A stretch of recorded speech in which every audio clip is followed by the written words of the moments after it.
ஸ்ரீ குருப்யோ நமஹ ஹரிஹி ஓம். ஆன்மீக மித்ரா நேயர்களுக்கு அன்பு வணக்கங்கள். இறைவனுடைய திருவருட்பெருங்கருணையினாலே ஜோதிட ஞானம் என்று சொல்லக்கூடிய கடலிலே அவ்வப்பொழுது மூழ்கி நல்ல முத்துக்களை எடுத்து அவைகளுக்கு உங்களுக்கு வழங்குவதிலே நான் மிகுந்த மகிழ்ச்சியை அடைகின்றேன். பொதுவாக ஜோதிடத்தில் நல்ல பலன்களை சொல்லுவதைக் காட்டிலும் தோஷங்களை பற்றித்தான் அதிகம் பேசுகின்றார்கள். மக்களும் அதிகம் கவலைப்படுகிறார்கள். இப்படி கவலை தரக்கூடிய ஒரு தலைப்பு காலசர்ப்ப தோஷம். ஒருத்தர் கேட்டார், சாமி, அது காலசர்ப்ப தோஷமா அல்லது காலசர்ப்ப யோகமா என்று கேட்டார். இரண்டும் தான் என்றேன்.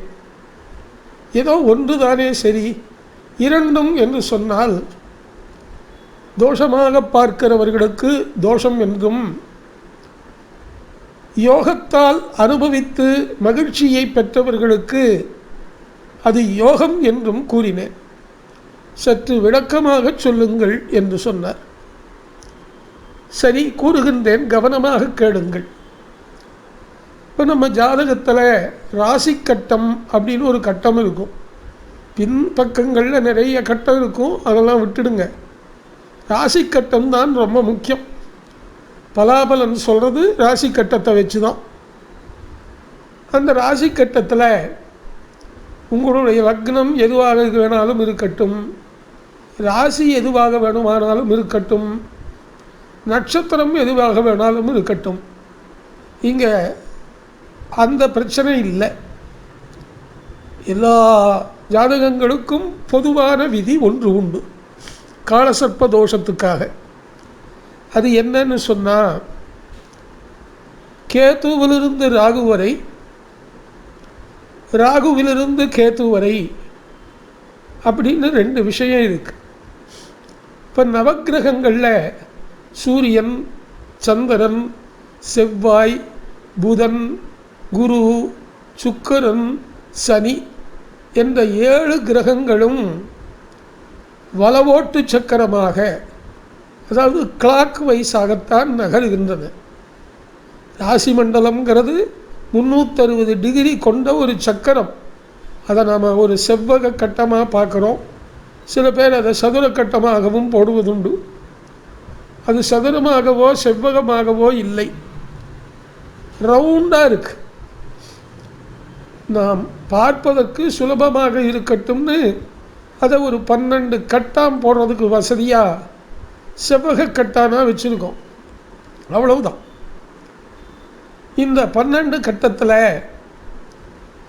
கேது அப்படிங்கிறதும் ராகு என்கிற கிரகமும் ஆன்டி கிளாக் வைஸாக சுத்தர கிரகங்கள், சாயா கிரகங்கள், வால் நட்சத்திரங்கள் அல்லது சர்ப்பமண்டலம் என்று சொல்லலாம். புகை போன்ற ஒரு உருவம், அந்த புகை பாம்பு போல் இருக்கும். அது வலதிலிருந்து இடமாக சுற்றும். ஆன்டி கிளாக் வைஸ் என்று ஆங்கிலத்திலே சொல்லுவார்கள். மற்ற 7 கிரகங்களும் கிளாக் வைஸ், இடது பக்கத்தில் இருந்து தொங்கி வலது பக்கமாக சுற்றும், கிளாக் வைஸ். இப்போது ராகு கேது என்கிற 2 பேரிலே கேது என்பது தலைபாகம், ராகு என்பது வால் பாகம். ராகு கேதுவினுடைய கதையை ஏற்கனவே நான் நம்முடைய ஆன்மீக மித்ராவில் போட்டிருக்கின்றேன். நாகதோஷங்கள்ங்கிற தலைப்பில் நிறைய தலைப்புகளிலே சுக்கிரனோடு சேர்ந்தால் இப்படி பல தலைப்புகளிலே இதற்கு முன்னிலையில் சென்ற வருடமே நீங்கள் சற்று பின்னோக்கி பார்த்தீர்களே என்றால் ராகு கேதுவை பற்றி ஏற்கனவே சில பதிவுகளை நான் வெளியிட்டிருக்கின்றேன். இது ஒரு வித்தியாசமான பதிவு. ஒரு அவேர்னஸ் ஏற்படுத்துறதுக்காக. கேதுங்கிறது தலை, ராகுங்கிறது வால். மகாபாரத தாத்பரிய நிர்ணயம், ஸ்ரீமத் பாகவத தாத்பரிய நிர்ணயம் என்கிற மகா கிரந்தங்களிலே ஆச்சாரியால் சொல்கிற போது கேது என்பது 100 தலை, 100 சர்ப்பங்களின் தலை. ராகு ஒருத்தந்தான். கழுத்திலிருந்து வால் வரையிலும் ராகு, கழுத்திலிருந்து முகம் முழுவதும் கேது. இப்படித்தான் பெரியோர்களும் எடுத்துக்கொண்டு இருக்கிறார்கள், ஏற்றுக்கொண்டு இருக்கிறார்கள். இப்போ பிரச்சனை என்ன? அது எப்படி தோஷமாக பார்க்கப்படுகிறது அல்லது யோகம் என்று சொல்லப்படுகிறது என்பதை காண்போம். உங்கள் ஜாதக கட்டத்தில் கேதுவுக்கும் ராகுவுக்குள்ளும் எல்லா கிரகங்களும் லக்னம் உட்பட அடைபட்டிருக்கிறதான்னு பார்க்கணும். கேது தலை, ராகு வால். கேதுவிலிருந்து 7வது வீட்டிலே ராகு இருப்பார். கேது நின்ற வீட்டிலிருந்து 7வது வீட்டிலே ராகு இருப்பார். இந்த கேது தொடங்கி ராகுவுக்குள்ளாக ஏதாவது கிரகம் இருக்கின்றனவா? எல்லா கிரகமும் இருக்கணும், அப்போ தான் தோஷம். 1 2 வெளியே போயிட்டாலோ, லக்னம் ராசி வெளியே போயிட்டாலோ அது தோஷமும் கிடையாது, யோகமும் கிடையாது. லக்னம், நட்சத்திரம், ராசி உட்பட மற்ற 7 கோள்களும் இந்த கேதுவுக்கும் ராகுவுக்கும் குள்ளையே கட்டுப்பட்டு விட்டால், அடைபட்டு விட்டால் அதற்கு கால சர்ப்ப தோஷம் என்று பெயர். சில பேர் ஜாதகத்தில் ராகுவை தொடங்கி கேது வரையிலும் 7 வீட்டிலே எந்த கிரகமும் லக்னமும் இருக்காது. ராகுவிலிருந்து கேது வரையிலும் எந்த கிரகமும் இருக்காது. அதற்கு பெயர்தான் கால சர்ப்ப தோஷம். இப்போ அடுத்த பாயிண்ட், ராகுவிலிருந்து கேதுவுக்குள்ளே எல்லா கிரகமும் அடைபட்டிருக்கிறது.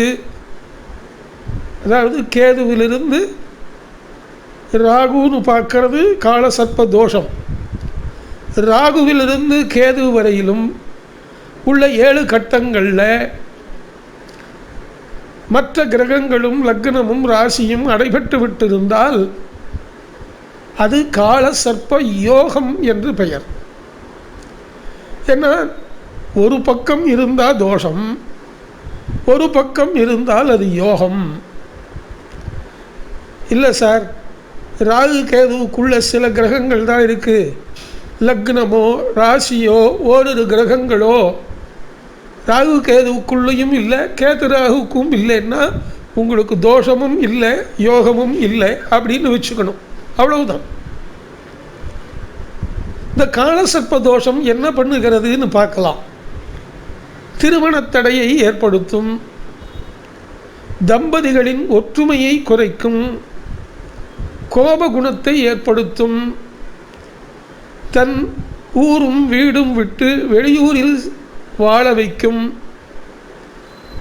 தன்னை போலவே காலசர்ப்ப தோஷம் உள்ளவர்களை திருமணம் செய்து கொண்டால்தான் அந்த ஒற்றுமை நிலைக்கும். பல்வேறு அவசகுணங்களை எல்லாம், தீய பலன்களை எல்லாம் தந்து வாழ்க்கையிலே ஒரு அதிருப்தியை ஏற்படுத்தி ஏண்டா பிறந்தோம் என்கின்ற நிலையிலே சில ஜாதகர்கள் கஷ்டப்படுகிறார்கள், மனதளவிலே துக்கப்படுகிறார்கள். துக்கப்படுவதினாலோ கஷ்டப்படுவதினாலோ அதிலிருந்து விடை கிடைக்கப் போவதில்லை. விதி என்று ஏற்றுக்கொள்வதனாலும் லாபம் ஒன்றுமில்லை. அதை வெற்றி பெற முடியுமா என்று சொன்னால், தினசரி அல்லது வாரம் ஒரு முறை செவ்வாய்க்கிழமையிலோ அல்லது வெள்ளிக்கிழமையிலோ ராகு காலத்திலோ அல்லது யமகண்ட காலத்திலோ துர்கா பரமேஸ்வரி என்று சொல்லக்கூடிய அம்மன், அது பெரியாண்டிச்சியாக இருக்கலாம், அங்காளம்மனாக இருக்கலாம், பெரிய நாயகியாக இருக்கலாம், எல்லைப்பிடாரியாக இருக்கலாம், சண்டியாக, சாமுண்டியாக, பத்ரகாளியாக, அம்மன் உத்தமமான தெய்வங்களாகிற காஞ்சி காமாட்சி, மதுரை மீனாட்சி, காசி விசாலாட்சி, சமயபுரம் மாரியம்மா, பன்னாரி மாரியம்மா, கோவையிலே கோனியம்மா, தண்டு மாரியம்மா, எல்லையம்மா, முத்தாலம்மா, அங்காளம்மா என்று அம்மனுக்கு 1000 நாமங்கள். உங்கள் குலதெய்வமாக கூட அது இருக்கலாம், அல்லது வீட்டு தெய்வமாக இருக்கலாம். பொதுவாக நம்முடைய பாரத தேசத்திலே தக்ஷண திக்பாகம் என்கிற தென் இந்தியாவிலே வசிக்கக்கூடிய இந்த 5 மாநிலங்களைச் சேர்ந்தவர்களுக்கு ஏகதேசம் குடும்ப தெய்வமாக பெண் தெய்வம்தான் இருக்கிறது. பெருமாளோ முருகனோ குலதெய்வமாக இருந்து விட்டு போகட்டும், இங்கே பிரச்சனை ஒன்றும் இல்லை. நீங்கள் அம்மனை தொடர்ந்து ஒவ்வொரு செவ்வாய்க்கிழமையிலும் வெள்ளிக்கிழமையிலும் வரக்கூடிய ராகு காலம், கேது காலம், கேது காலம்னா யமகண்டம்னு அர்த்தம். ராகு காலத்துக்கு ராகு காலம்னே பேர் வச்சுட்டோம். ஆனால் கேது காலம்னா எது? யமகண்டத்துக்கு தான் கேது காலம்னு பேர். ராகு காலத்தை விட கொடியது கேது காலம். அந்த நேரத்தில் அம்மன் கோவிலுக்கு போய் உங்கள் வசதிக்கு ஏற்ப பூக்களை கொடுத்து விளக்கு ஏற்றி பக்தி பாடல்கள் பாடி மனமுருகி நின்று தியான யோகம் கண்மூடி அமர்ந்து ஒரு 15 நிமிடமாவது மனமுருகி வழிபாடு செய்தீர்களே என்றால் இந்த காலசர்ப்ப தோஷத்திலிருந்து கொஞ்சம் கொஞ்சமாக உங்களுக்கு விடுதலை கிடைத்துவிடும். ஏனென்றால் இந்த 2 சர்ப்பங்களையும் அடக்கி ஆளுகிற ஜடப்பிரகிருதியினுடைய அபிமானி தேவதையாக இருக்கக்கூடிய மகா துர்க்கை அம்மனுக்குத்தான் அந்த சக்தி இருக்கிறது. இதை அபிராமி பட்டர் கூட புத்தியின் உள்ளே புறக்கும் புறத்தை அன்றே என்கிற பாடலிலே சக்தி வடிவான தேவி சர்ப்ப வடிவமாகவும் இருந்து ரட்சிக்கின்றாள், நாகமாதாவாக இருக்கின்றாள், நாககன்னிகையாகவும் இருக்கின்றாள்னு அழகாக பெரியோர்கள் பாடியிருக்கிறார்கள். கேத்துவிலிருந்து ராகுவுக்குள் எல்லா கிரகமும் லக்னமும் நட்சத்திரமும் அடைபட்டு விட்டால் அது கால சர்ப்ப தோஷம். ராகுவிலிருந்து கேது வரையிலும் இருந்து விட்டால் அது கால சர்ப்ப யோகம். ஆனால் ராகுவுக்குள்ளும் கேதுவுக்குள்ளும் ஒரு சில கிரகம் தான் இருக்கிறது, ஒரு சில கிரகம் வெளியே இருக்கிறது. லக்னமாவது வெளியே போய்விட்டது என்றால் அது தோஷமும் அல்ல யோகமும் அல்ல, ஒரு நார்மல் ஆரோஸ்கோப். அது சாதாரண ஜாதகம் என்பதை புரிந்து கொண்டு உங்கள் ஜாதகத்தை எடுத்து பாருங்கள்.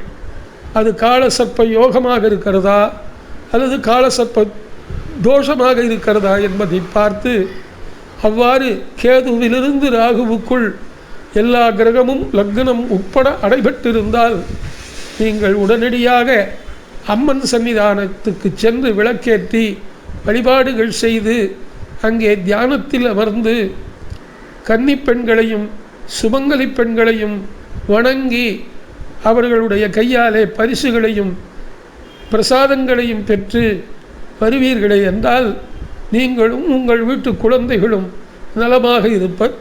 இந்த பூஜையை குழந்தைகளுக்காக தாயும் தந்தையும் கூட செய்யலாம், சகோதரர் கூட செய்யலாம்.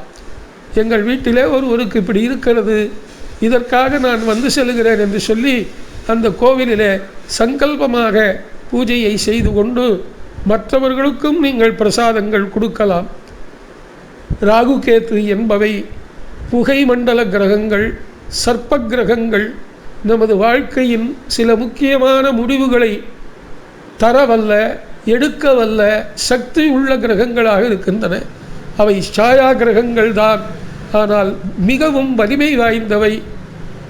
எனவே நீங்கள் ராகு கேதுவின் அந்தர்யாமியாக இருக்கக்கூடிய துர்கா பரமேஸ்வரியையும் அவளையே ஆட்சி செய்கின்ற மகாலட்சுமியையும் சரணடைந்து வாழ்க வளமுடன் பல்லாண்டு நீளூழி நலமுடன் வாழ வேண்டும் என்று நான் பிரார்த்தித்து இந்த பதிவினை பதிவிடுகின்றேன்.